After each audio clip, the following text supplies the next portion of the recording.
Okay, so last we are going to hear from Sam, and he's going to be talking to us about contrasting approaches to naturalism among believing scientists of the past century. And thank you, Sam. Thank you. It's an honor and pleasure to be here. My name's SamMcKee. I am just finishing a PhD in history and philosophy of science at Manchester Metropolitan, where I'm looking at interwar physics, and I'm a DNA repair researcher at the University of Reading. So, how should we view God's role in the practice of science? My observation is that we often get pushed into two extremes, and it's that what I want to talk about today, and then give three historical examples of very different approaches from alternative Christian traditions, that of the Quakers and the Unitarians in particular. To what extent should we see God's deliberate involvement in nature? At one end of the extremes, we have our good friend Richard Dawkins, which is there's a total absence of anything of the divine in nature, and there are no miracles. I'm just going to call it the no miracles approach. And at the other extreme, we have intelligent design. Michael Behe is a good example here. I'm just going to call that miraculousism, or the God mechanism approach. And there's very little middle ground that's often offered to us. Yet I expect it's where most of us fit, actually, is not in the extremes. Are we functional atheists and guilty if we don't view God as involved in the mechanisms of nature in a visible and detectable way? To invoke God in the mechanisms of nature is, however, quite dangerous. I want to start with this rather unpleasant photo, which is of the Apollo 1 astronauts in prayer together before they go to the capsule for their rehearsal of Apollo 1, praying for God to move in the planning and the preparation of Apollo 1, and that all would be well and be blessed. To sort of view God as being actively involved in the mechanisms of the natural world can take us to some quite tragic places that don't seem to make any sense. Unfortunately, another cautionary tale example is Alfred Russel Wallace. Alfred Russel Wallace, one of the other great minds behind evolution, and a Christian man himself, the Malay Archipelago, and we think of all that. Well, Wallace, after The Origin of Species is published, as some of you might know, got really, really invested in spiritualism, was obsessed with finding almost black magic kind of examples and evidences in the world of spiritual activity, and he became something of a crackpot and a cautionary tale. It was he'd get invited because he was a great scientist, then people would be rolling their eyes and, oh, there's Wallace off on one again, sort of thing, and a bit of a cautionary tale of obsessing over spiritual activity in the natural world. So what's the middle ground offered? Are there other ways of being a practicing scientist and seeing God's involvement that motivates us as scientists that are better examples? Well, I want to give some unusual ones. Believing in God behind or infusing nature, or nature as signpost, but not a naturalism or supernaturalism approach.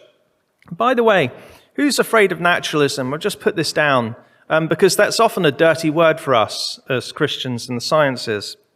But we're studying the laws and regularities and natural processes. Doing science doesn't necessarily presume God doesn't exist. We're studying the creation of his hands. Intelligent design seems to be an overreach to me, an unnecessary theological presumption dressed up as science. It's bad philosophy of science, basically, as I see it. The idea that God has to be involved in some sort of physical mechanism.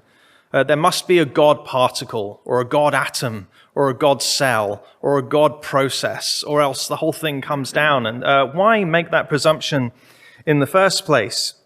So what's the in-between ground? I'm rather partial to the Quakers. I know I'm not alone. Thank you, John. I know John's with me on this one.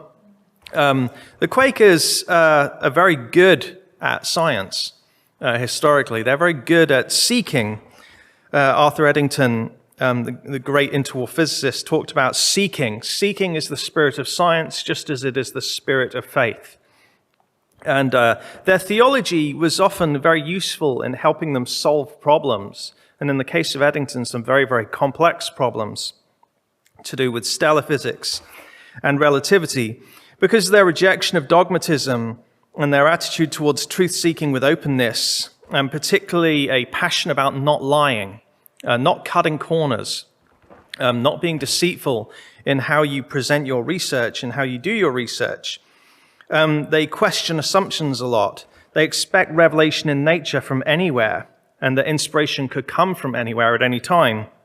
And it certainly helped Eddington. Another Quaker scientist whose religious background is not really well known is my personal science hero, Fred Sanger. I think you can make a good argument that Sanger is one of the greatest scientists of all time. He won 2 Nobel Prizes. But Sanger was a Quaker and a passionate Quaker, and I'm going to give away his biography here to the best question that comes, if we have time for it. In this biography, which I recommend everyone read, a lot of it is interviews of Sanger before he passed, and he goes into some detail about his Quaker background. He had a C of E mother and a Quaker father, and he went to the meeting house throughout his whole life. He was raised in prayer and telling the truth. Because Quakers are non-doctrinal, he's very, very open about truth. I just want to read a quick excerpt from here in a late interview. Let's find it.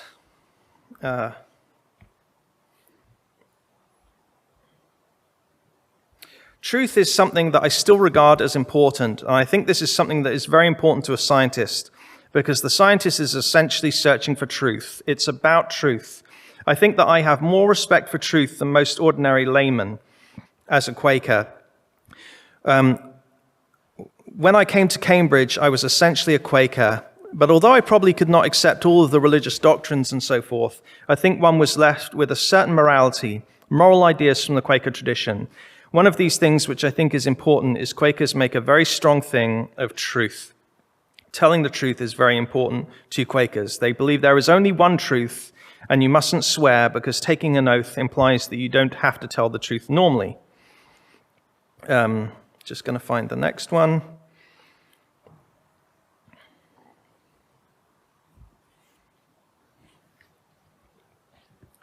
He was asked the question, what are your interests and hobbies? And his first answer is Quakerism, which is an interesting hobby. I was pretty keen on Quakerism myself, and a lot of my friends were Quakers. And of course, Quakers are pacifists, they won't fight. And I was a keen, conscientious objector, and I got unconditional exemption from military service. He talks about joining various pacifist societies, and during the Second World War, he worked in the Quaker Relief Training Center, and he talks about that, but I'm short on time, so I'm going to leave that to you. Quakerism was a very strong overarching philosophy, and some of the lessons we learn from Sanger when we look at his life and we look at his faith is that religion, first and foremost, is an attitude to truth and knowledge. It's not so much about the data, but what you bring to the data as well.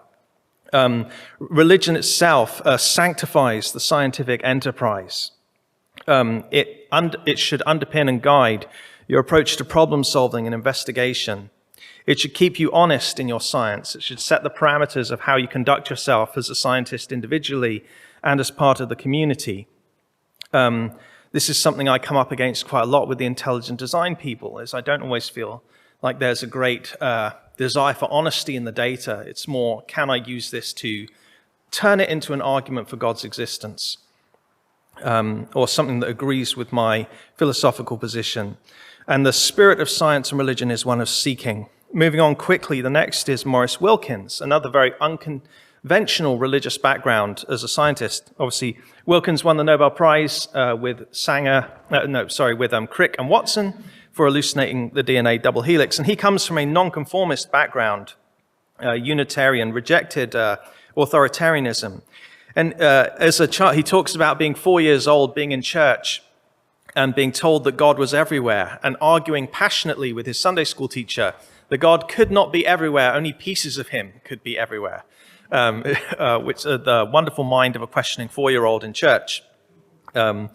Yes, he was taught theology and science together at school, which he says helped make him the man that he was.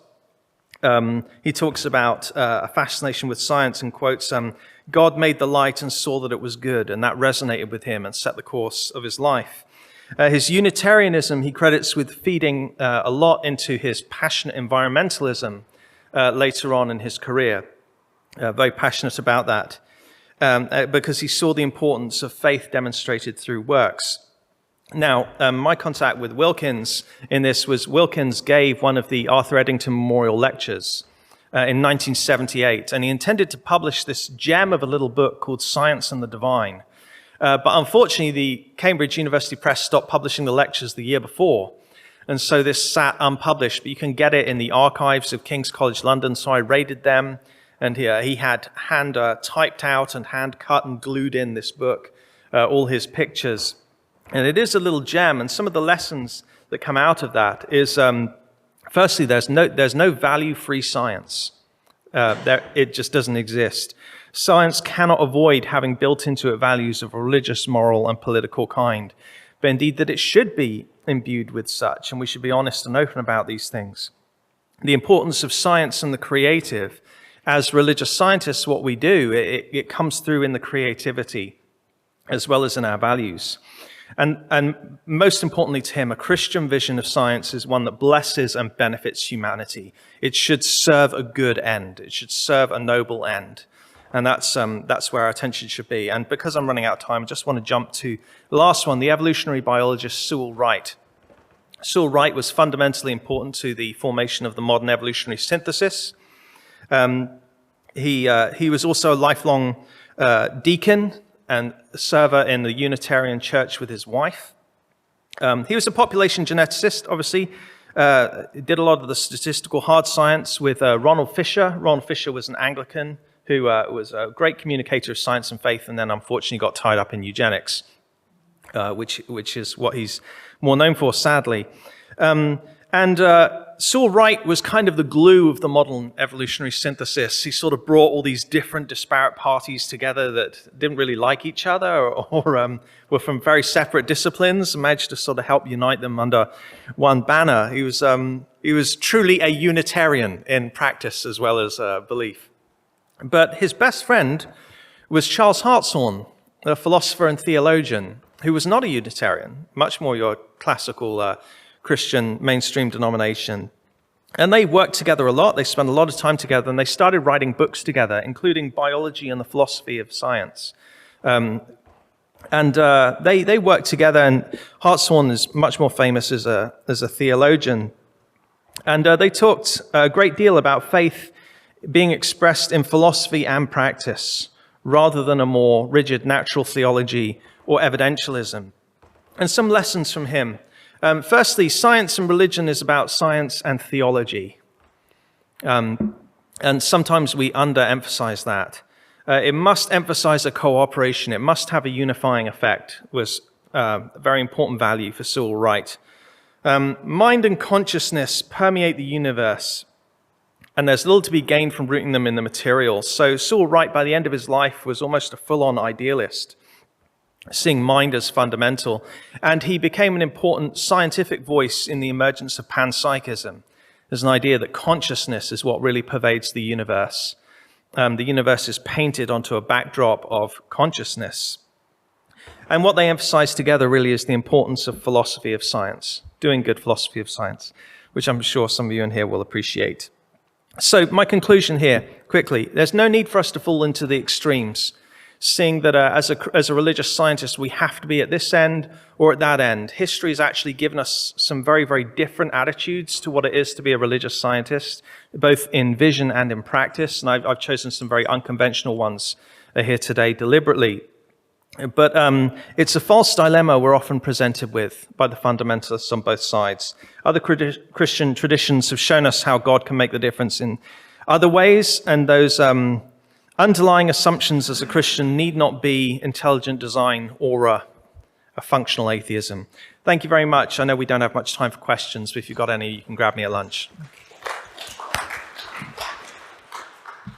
We have time for one very, very quick question before lunch. We'll take somebody new. It's because you want the book, isn't it? Well, I'd be interested in reading it, but your conclusion is no need to fall on extremes. But theologically, you have. You've chosen Quaker and Unitarian, so I wonder if you can come to similar conclusions if you took a more contemporary theological position. Yeah, I guess I figured we'd get a lot more of that at this conference, and so I'd be the odd one out. Yeah, I guess I just deliberately chose some less conventional approaches from famous scientists that people may not have realized actually had a religious background. Yeah, what would I take? Yeah, I'd quite happily put myself in line of the kinds of things that Dennis writes about, and I feel quite at home here in that. But no, you're going to hear from a lot of people at this conference about how God makes the difference. I think growing up, I was very much felt pushed into one of those camps. Either science and religion are completely separate, and you put on your lab coat and then you just do science, and then when you come out, maybe you'd put on your dog collar. Or the intelligent design approach, which is what I had drilled into me as a younger believer, that God has to exist in the physical matter in some way that provides evidence. Okay, thank you. Joel, join me in thanking Sam as well. Thank you.